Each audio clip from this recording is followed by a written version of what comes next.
ఆడబిడ్డనేటువంటిది నెలకు 1,500 రూపాయలు 18 సంవత్సరాలు నిండిన ఒక మహిళకి 18,000 రూపాయలు సంవత్సరానికి ఇవ్వాల్సినటువంటిది ఏమైందో తెలియదు. ఆ తర్వాత ఉచిత బస్సు అన్నారు, 16 దాంట్లో 5 మట్టి ఉచిత బస్సు ఇచ్చారు. నిరుద్యోగ వృత్తి అన్నారు, నిరుద్యోగ వృత్తి ఏమైందో తెలియదు, 3,000 రూపాయలు ఒక ఇదికి. అదేవిధంగా మీరు చెప్పేటప్పుడు నేను చెప్పలేదు.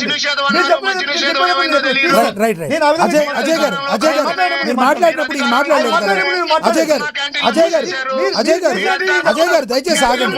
మీరు మాట్లాడినంతసేపు కూడా మధుసూదన్ రెడ్డి గారు మాట్లాడలేదు. అవును, కరెక్ట్. నేను ఇస్తాను. ఒక నిమిషం ఆపండి. అజయ్ గారు అజయ్ గారు రైట్. అజయ్ గారు ఇక్కడ ప్రొలాంగ్ చేసుకుంటూ పోతే సమయం చాలదు అనేదే భావించకండి. మీరు మాట్లాడినప్పుడు ఆయన ఆగారు. మీరు మాట్లాడినప్పుడు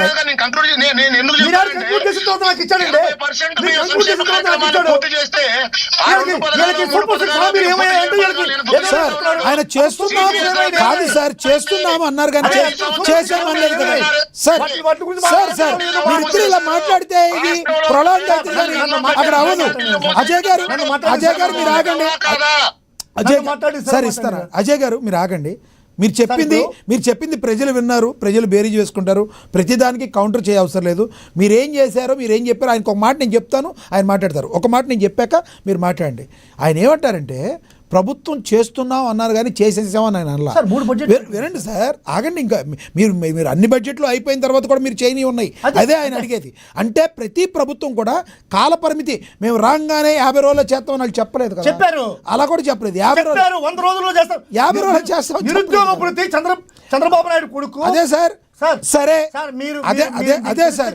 సార్ ఏ రాజకీయ పార్టీ సార్ మాట్లాడమని చెప్పండి. లక్ష్మీనాథ్ గారు గౌరవంగా మాట్లాడమని చెప్పండి. చంద్రబాబు నాయుడు కొడుకుని కనీసం గారు సంబోధించలేదు ముఖ్యమంత్రి గారిని. అజయ్ కుమార్ గారు కాదు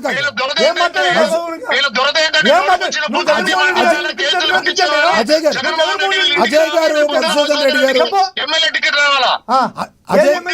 సంస్కారహీనంగా మాట్లాడద్దు మధుసూదన్ రెడ్డి గారు. మిమ్మల్ని అన్నా సంబోధిస్తున్నా, అజయ్ కుమార్ గారు ఒకసారి ఆయన మ్యూట్ పెట్టండి. అజయ్ కుమార్ గారు మ్యూట్ పెట్టండి ఒకసారి. నేను చెప్తాను. ఒక నిమిషం ఆగండి సార్. అజయ్ కుమార్ గారు మిమ్మల్ని ఈయన ఏమి కూడా ఆగండి సార్. అబ్బా ఆగండి సార్, నేను చెప్తున్నా కదా, నేను చెప్తున్నా ఆగండి. చంద్రబాబు నాయుడు గారిని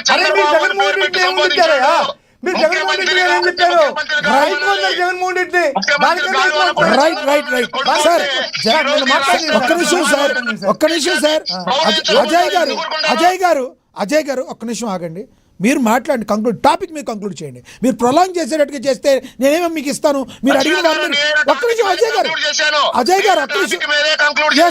అవును అజయ్ గారు మీరు కూడా మధుసూదన్ రెడ్డి గారు టాపిక్ మీద కంక్లూడ్ చేయండి సార్. ఇప్పుడు రైట్ రెండు తమ్ముడు అజయ్ గారు 2 విషయాలు చెప్పారు సార్. వైఎస్ఆర్ కాంగ్రెస్ పార్టీ అనేటువంటిది ఫండ్ డైవర్షన్లో చాలా ముందంజ ఉంటుంది, ఫండ్ డైవర్ట్ చేస్తుంది ఒక మాట చెప్పాడు. ఆ తర్వాత దాని గురించి చెప్తాను. ఆ తర్వాత సార్ సమయం లేదు, నేను అంత మొత్తం ఇప్పుడు మనం ఎక్స్టెన్షన్ చేయలేము.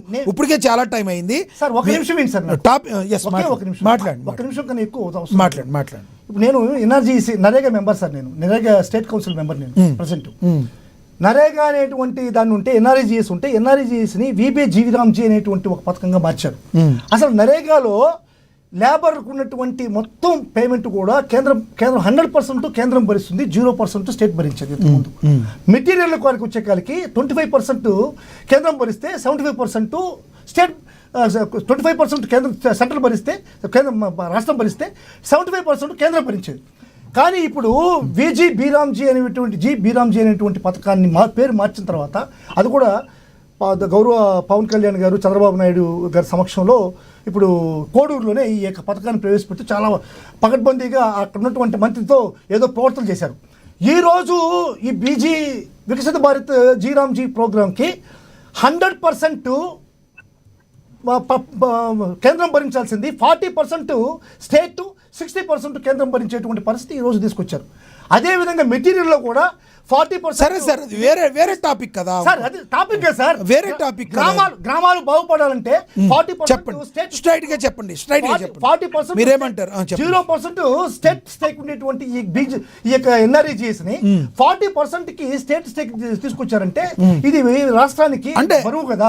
మరి మీరు గతంలో ఎందుకు అసలు గ్రామ అభివృద్ధికి సంబంధించి గ్రామ అభివృద్ధి- కేంద్రం నుంచి రావాల్సిన నిధుల్ని 100% యూజ్ చేసుకోలేకపోయారు. సార్, నేను అడిగేది కేంద్రం- ఏంటంటే, సార్, మీరు ఎందుకు యూజ్ చేసుకోలేకపోయారు? నరేగాలో డెవలప్మెంట్ చేసిందే వైఎస్ఆర్ కాంగ్రెస్ పార్టీ సార్. ఈ ఫేస్ రీడింగ్స్ కానీ ఫేస్ స్కాన్స్ కానీ లొకేషన్స్ కానీ అవన్నీ అజయ్ గారు ప్లీజ్. నేను నరేగా మెంబర్ గా సార్ నరేగా మెంబర్ సార్ నేను నరేగా మెంబర్ దారి మరలించి చెప్తాను. నరేగా నిధుల్ని ఏ విధంగా దుర్వినియోగం చేశారో, సార్, నేను- ఎన్ని వేల కోట్ల రూపాయలు నేను చెప్తాను పబ్లిసిటీ సార్. పిచ్చితో నాకు నాశనం చేశారో. సార్, మీరు నిధులు రోజు దుర్వినియోగానికి నరేగా మీద పెట్టండి. చిన్న ఎగ్జాంపుల్ నేను చెప్తాను. విత్ సబ్జెక్ట్ తో విత్ నెంబర్స్ తో వస్తా. సార్ వీళ్ళు ఎన్ని వేల సార్, జీవో కోట్ల నంబర్- రూపాయల రంగుల పిచ్చితో, సార్, పబ్లిసిటీ జీవో నంబర్- పిచ్చితో, ఫోటోల సార్, పిచ్చితో, జీవో నంబర్- చివరికి పొలాల్లో ఉన్న రాళ్ల మీద, చిన్న పిల్లలకి ఇచ్చే చీకుల మీద కూడా జగన్మోహన్ రెడ్డి బొమ్మేసుకొని అపార్ట్మెంట్ కూడా చంద్రబాబు నాయుడు బొమ్మలేశారు. రైట్ సుధాకర్ గారు కంక్లూడ్ చేస్తారు ఇక. ఒకటి సార్, సమయం అయిపోయింది. చెప్పండి సార్. అసలు అజయ్ గారు మ్యూట్ లో పెట్టండి.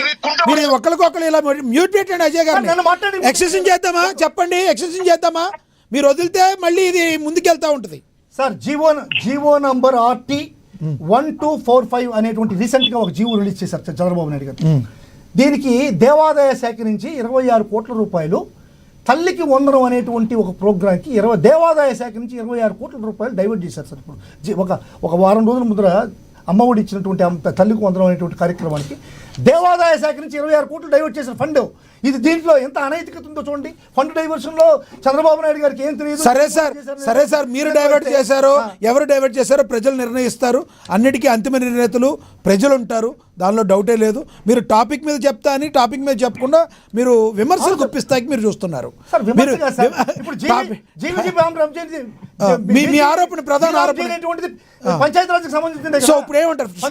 స్ట్రైట్ గా చెప్పండి, ఏమంటారు? స్ట్రైట్ గా వచ్చి యాక్చువల్గా జీరో స్టేక్ ఉన్నటువంటి స్టేట్ ఇప్పుడు పంచాయతీరాజ్ శాఖ ఒకటి చెప్పండి. కాదు సార్, పంచాయతీరాజ్ శాఖలో పవన్ కళ్యాణ్ గారు ప్రస్తుత ప్రభుత్వం సక్సెస్ అయిందంటారా, ఫెయిల్ అయిందంటారా? డైరెక్ట్ గా చెప్పండి సార్. పంచాయతీరాజ్ శాఖలో ఒక ప్రభుత్వ యంత్రాంగం ఉండేటప్పుడు పవన్ కళ్యాణ్ ఉన్నా సరే, మీరున్నా సరే, నేనున్నా సరే, ఇంకొక ముందున్నా సరే, డెవలప్మెంట్ అనేటువంటిది ఈ రోజుకి రేపటికి ఎల్లుంటికి డెవలప్మెంట్ అనేది ఉంటుంది. దాంట్లో ప్రత్యేకించి ఇది పంచాయతీరాజ్లో పవన్ కళ్యాణ్ ఉండబట్టే డెవలప్మెంట్ జరిగిందనేటువంటిది ఎవరు అలా ఉన్నది ఎలా తేగలిగారు?